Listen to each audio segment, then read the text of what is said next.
வணக்கம். மாலை முரசு செய்திகளை விரிவாக பார்ப்பதற்கு முன் தலைப்புச் செய்திகளை பார்க்கலாம். தமிழ்நாட்டில் ஒரே கட்டமாக ஏப்ரல் 23ஆம் தேதி சட்டமன்ற தேர்தல் வாக்குப்பதிவு.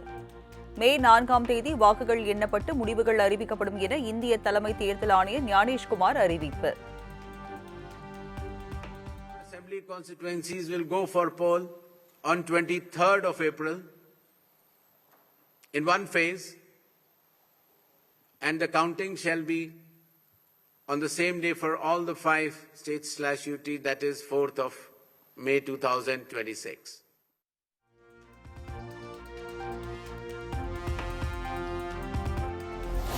தமிழ்நாட்டில் வரும் 30ஆம் தேதி வேட்புமனு தாக்கல் தொடக்கம்.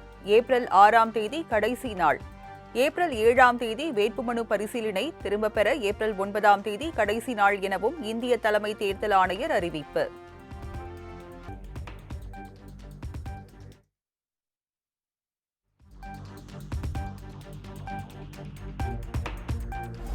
தமிழ்நாடு சட்டமன்றத்திற்கு இன்னும் 37 நாட்களில் தேர்தல். இறுதி வேட்பாளர் பட்டியல் வெளியாகும் நாளில் இருந்து அரசியல் கட்சிகளின் தீவிர பரப்புரைக்கு 12 நாட்களே கிடைக்கும்.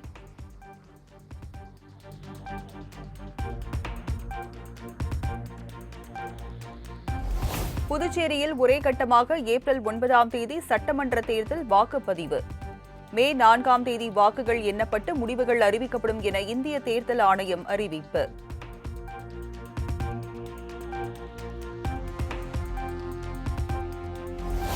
தேர்தல் அறிவிப்பு நேற்று வெளியான நிலையில் புதுச்சேரியில் இன்றே வேட்புமனு தாக்கல் தொடக்கம். இன்றிலிருந்து 23 நாட்களில் தேர்தலை சந்திக்கிறது 30 தொகுதிகளை கொண்ட புதுச்சேரி யூனியன் பிரதேசம்.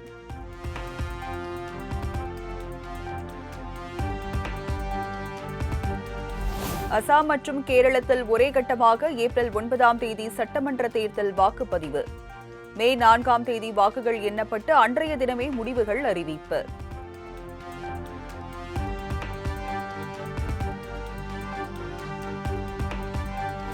மேற்கு வங்க மாநிலத்தில் ஏப்ரல் 23 மற்றும் ஏப்ரல் 29 என 2 கட்டங்களாக சட்டமன்ற தேர்தல் நடைபெறும் என இந்திய தேர்தல் ஆணையம் அறிவிப்பு.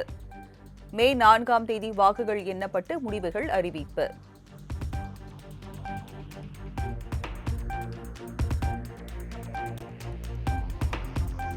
முதல் கட்டத்தில் வாக்குப்பதிவு நடைபெறும் மாநிலங்களில் இன்று வேட்புமனு தாக்கல் தொடக்கம். ஏப்ரல் 9ஆம் தேதி வாக்குப்பதிவு நடைபெறும் அசாம், கேரள மாநிலங்களில் இன்று வேட்புமனு தாக்கல் தொடங்குகின்றன.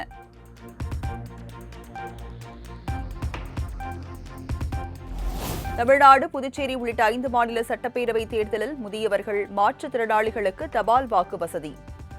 பூத் அலுவலர்களுக்கு தனியாக அடையாள அட்டை வழங்கப்பட உள்ளதாகவும் இந்திய தலைமை தேர்தல் ஆணையர் ஞானேஷ்குமார் தகவல்.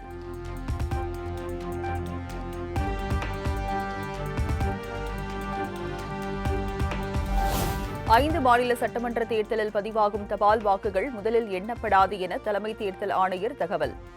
மின்னணு இயந்திர வாக்கு எண்ணிக்கையில் கடைசி 2 சுற்றுகளுக்கு முன்பாக தபால் வாக்குகள் எண்ணப்பட்டு முடிவுகள் அறிவிக்கப்படும் என விளக்கம்.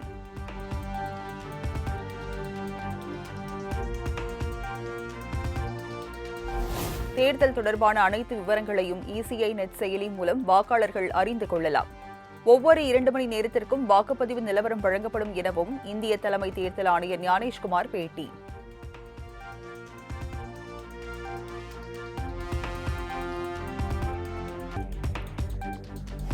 வாக்குப்பதிவு இயந்திரங்களில் வேட்பாளர்களின் வண்ண புகைப்படங்கள் இடம்பெற உள்ளதாக இந்திய தலைமை தேர்தல் ஆணையர் ஞானேஷ்குமார் அறிவிப்பு. வாக்குப்பதிவு மையத்தின் வெளியே மொபைல் டெபாசிட் மையம் அமைக்கப்படும் எனவும் பேட்டி.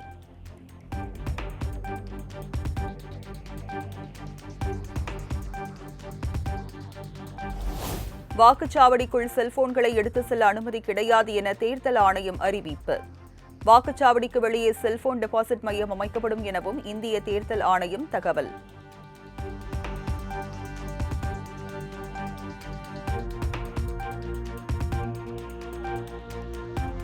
தமிழக சட்டப்பேரவைக்கான தேர்தல் தேதிகள் அறிவிக்கப்பட்டுள்ள நிலையில் அமலுக்கு வந்தது தேர்தல் நடத்தை விதிமுறைகள்.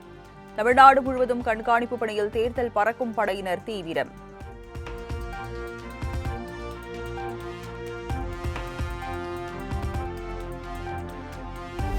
தேர்தல் நடத்தை விதிகள் அமலானதால் ரொக்கமாக 50,000 வரை மட்டுமே கொண்டு செல்ல அனுமதி.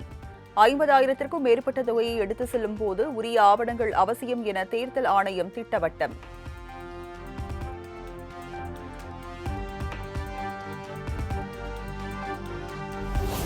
தேர்தல் தேதி அறிவிக்கப்படுவதற்கு முன்பு மாநில அரசு எந்த கொள்கை முடிவையும் எடுக்கலாம். தமிழ்நாட்டில் பெண்களுக்கு 5,000 ரூபாய் வழங்கப்பட்டது தொடர்பான கேள்விக்கு தலைமை தேர்தல் ஆணையர் ஞானேஷ்குமார் பதில்.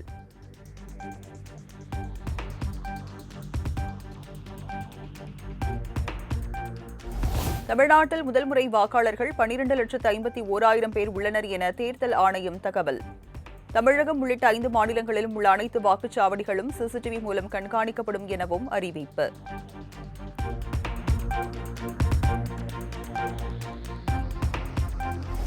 தமிழ்நாட்டில் தேனி மாவட்டம் வருசநாடு மலைப்பகுதியில் 5 வாக்காளர்களுக்காக வெள்ளிமலை எனும் பகுதியில் வாக்குச்சாவடி மையம் அமைக்கப்பட்டுள்ளதாக தேர்தல் ஆணையம் தகவல். சமவெளி பகுதியில் இருந்து சுமார் 3 மணி நேரம் பயணம் செய்து வாக்குச்சாவடியை அடைய வேண்டும் எனவும் அறிவிப்பு.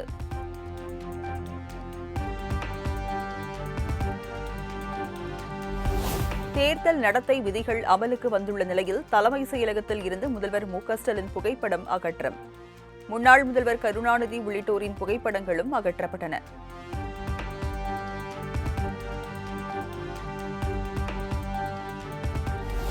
முதலமைச்சர் மு.க.ஸ்டாலின் வாகனத்தில் தேசிய கொடி அகற்றப்பட்டு திமுக கொடி பொருத்தம். தேர்தல் நடத்தை விதிகளின்படி தேசிய கொடி அகற்றம் என தகவல்.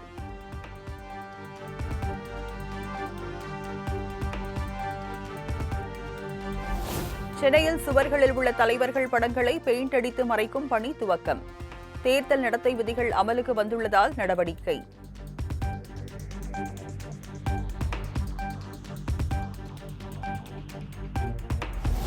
தமிழ்நாட்டில் தேர்தல் நடத்தை விதிகள் அமலுக்கு வந்ததால் அனைத்து மாவட்டங்களிலும் தேர்தல் கட்டுப்பாட்டு அறைகள் திறப்பு. தேர்தல் பணிகள், வாக்காளர்களின் புகார்கள் மீது நடவடிக்கை எடுக்க ஏற்பாடு.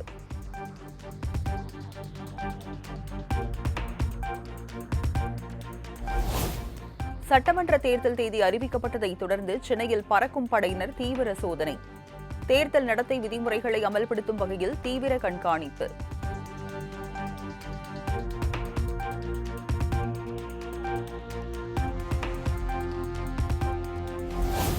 தமிழகத்தில் சட்டமன்ற தேர்தலுக்கான முன்னேற்பாடுகள் என்னென்ன? இன்று செய்தியாளர்களை சந்தித்து விளக்கம் அளிக்கிறார் தமிழ்நாடு தலைமை தேர்தல் அதிகாரி அர்ச்சனா பட்நாயக்.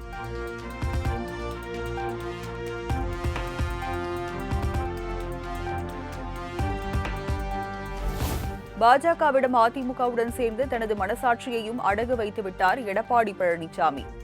பாஜக ஆளும் மாநிலங்களில் கிறிஸ்துமஸ் கூட கொண்டாட முடியவில்லை என சென்னையில் நடைபெற்ற இஃப்தார் நோன்பு திறப்பு நிகழ்ச்சியில் முதல்வர் மு.க.ஸ்டாலின் பேச்சு.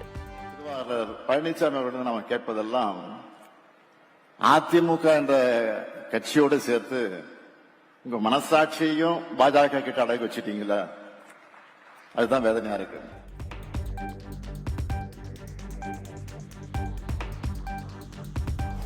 சென்னை எழும்பூரில் அதிமுக சார்பில் நடைபெற்ற இஃப்தார் நோன்பு திறப்பு நிகழ்ச்சி. இபிஎஸ் தலைமையில் நடைபெற்ற நிகழ்ச்சியில் நயினார், அன்புமணி, டிடிவி தினகரன், ஜி.கே. வாசன் உள்ளிட்டோர் பங்கேற்பு.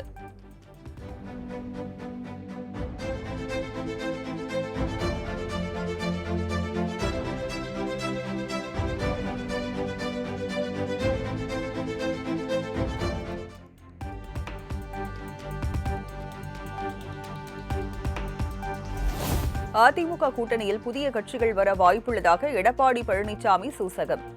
விஜய் கட்சியுடன் கூட்டணி பேச்சுவார்த்தை நடத்தவில்லை எனவும் விளக்கம். வர்றதுக்கு வாய்ப்பு இருக்குது, சூழல் இருக்குது.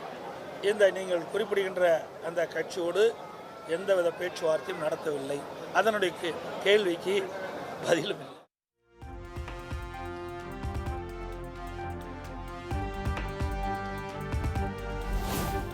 இஸ்லாமிய சமுதாய மக்களுக்கு எப்போதும் அதிமுக தான் உறுதுணையாக இருக்கும் என எடப்பாடி பழனிசாமி உறுதி. தமிழ்நாட்டில் உள்ள ஒட்டுமொத்த மக்களுக்கும் பாதுகாப்பு இல்லாமல் இருக்கிறது எனவும் சாடல். இஸ்லாமிய சமுதாய மக்களுக்காக இந்த அரசாங்கம் என்ன செஞ்சது? அனைத்து இந்திய அண்ணா திராவிட முன்னேற்ற கழக ஆட்சியில் இருக்கும் பொழுது பல்வேறு திட்டங்களை அம்மாவர்கள் அறிவித்து செயல்படுத்தினோம். அனைத்து இந்திய அண்ணா திராவிட முன்னேற்ற கழக ஆட்சியில் தான் சட்ட ஒழுங்கு பாதுகாக்கப்பட்டது. சிறுபான்மை மக்களுக்கு பாதுகாப்பாக விளங்கிய அரசாங்கம் அதிமுக அரசாங்கம். இன்றைக்கு ஒட்டுமொத்த தமிழ் மக்களுக்கே பாதுகாப்பு இல்லை. அப்படிப்பட்ட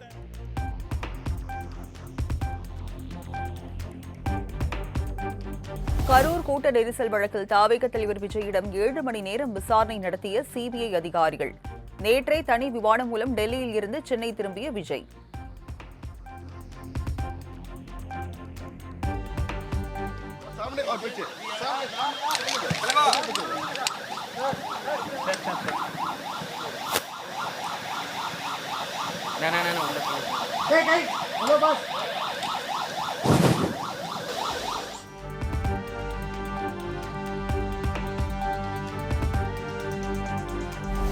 தமிழ்நாடு, புதுச்சேரியில் திமுக சார்பில் போட்டியிட விருப்ப மனு அளித்தவர்களிடம் நாளை முதல் 22ஆம் தேதி வரை நேர்காணல் என அறிவிப்பு.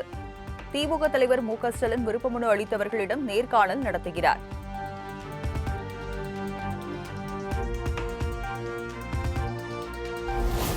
விருப்ப மனு அளித்தவர்களுடன் மாவட்ட செயலாளருக்கு மட்டுமே அனுமதி எனவும் மற்றவர்களுக்கு அனுமதி இல்லை எனவும் திட்டவட்டம். ஆதரவாளர்களையோ பரிந்துரையாளர்களையோ கண்டிப்பாக அழைத்து வரக்கூடாது எனவும் அறிவுறுத்தல்.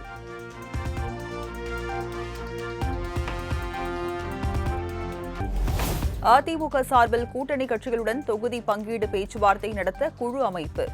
கே.பி. முனுசாமி, திண்டுக்கல் சீனிவாசன், எஸ்.பி. வேலுமணி, ப. வளர்மதி ஆகியோர் அடங்கிய குழு அமைத்து எடப்பாடி பழனிசாமி அறிவிப்பு.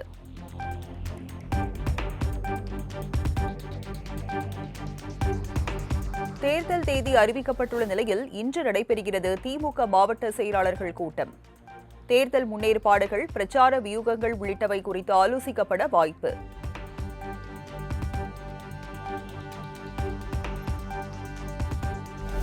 பாஜகவின் அழுத்தத்திற்கு நண்பர் விஜய் இணங்க மாட்டார் என நம்புவதாக விசிக தலைவர் திருமாவளவன் கருத்து. அழுத்தத்திற்கு விஜய் அடிபணிந்தால் அவருடைய அரசியல் வாழ்க்கை சூனியமாகிவிடும் எனவும் அட்வைஸ். அவருடைய அரசியல் எதிர்காலம் சூனியமாகிவிடும், அது அவருக்கும் தெரியும். நண்பர் விஜய் அதற்கு இணங்க மாட்டார், தன்னுடைய எதிர்காலத்தை அவரே சூனியமாக்கிக் கொள்ள மாட்டார் என்று நான் நம்புகிறேன்.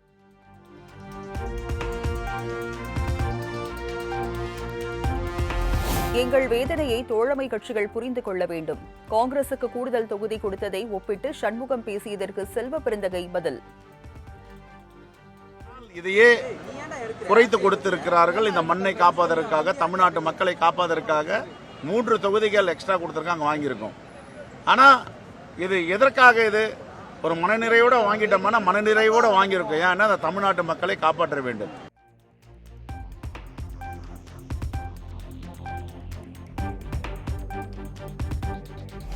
எங்கள் கோரிக்கைகளை நிறைவேற்றுவோருடன் கூட்டணி அமைப்போம் என தமிழக வாழ்வுரிமை கட்சித் தலைவர் வேல்முருகன் திட்டவட்டம். கூடுதல் தொகுதிகளை விட கோரிக்கைகளை நிறைவேற்றுவதே முக்கியம் எனவும் பேட்டி. தொகுதிகளிலும் கட்டமைப்புள்ள ஒரு கட்சியாக தமிழக வாழ்வுரிமை கட்சி வளர்ந்திருக்கிறது. ஆதலால் எங்களுக்குரிய கூடுதல் இடங்களை தர வேண்டும் என்கிற வேண்டுகோளோடு நாங்கள் கொடுத்திருக்கிற இந்த கோரிக்கைகளை மாண்புமிகு தமிழ்நாடு முதலமைச்சர் அவர்கள் நிறைவேற்ற வேண்டும். இது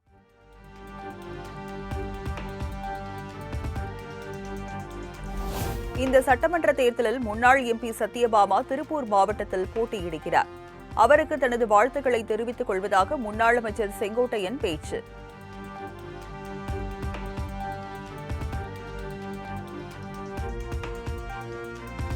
கோவையில் பெண் காவலரை பாலியல் வன்கொடுமை செய்ததாக அளிக்கப்பட்ட புகாரில் பட்டாலியன் படைப்பிரிவு எஸ்பி செந்தில்குமார் கைது. பாலியல் வன்கொடுமை, மிரட்டல், கொடூரமாக தாக்குதல் உள்ளிட்ட 10 பிரிவுகளில் வழக்கு பதிவு.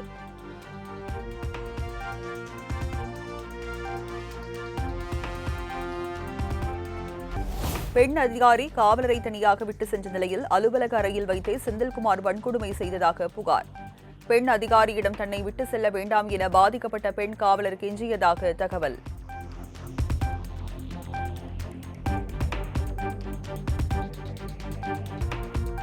நூற்று 40 தொகுதிகள் உள்ள கேரளாவில் 75 தொகுதிகளுக்கான வேட்பாளர்களை அறிவித்தது ஆளும் மார்க்சிஸ்ட் கம்யூனிஸ்ட் கட்சி.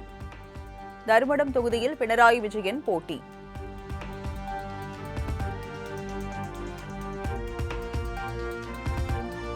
வீட்டில் குழாய் எரிவாயு இணைப்பு இருந்தால் வீட்டு உபயோக எல்பிஜி சிலிண்டர் இணைப்பை வைத்திருக்க முடியாது.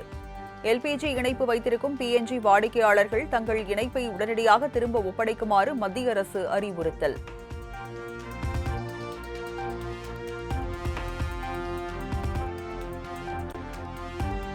தனியார் வாகனங்களுக்கான வருடாந்திர ஃபாஸ்டாக் பாஸின் விலையை 3000 ரூபாயில் இருந்து 3075 ரூபாயாக உயர்த்தியது மத்திய அரசு. தமிழ்நாட்டில் உள்ள 66 சுங்கச்சாவடிகளில் கட்டணத்தையும் 5 முதல் 7% உயர்த்துவதாக அறிவிப்பு.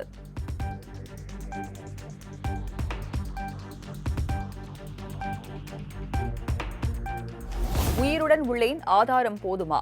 இஸ்ரேல் பிரதமர் பெஞ்சமின் நெத்தன்யாகு இறந்துவிட்டதாக தகவல் பரவிய நிலையில் எக்ஸ் தளத்தில் வீடியோ பதிவு. ראש הממשלה אומרים ברשת שאתה בכלל מת?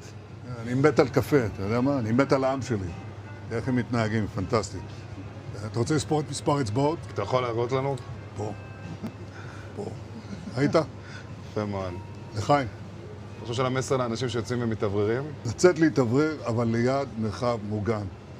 והעמידה שלכם היא מדהימה, נותנת כוח לי, לממשלה, לצה"ל, למוסד. אנחנו עושים.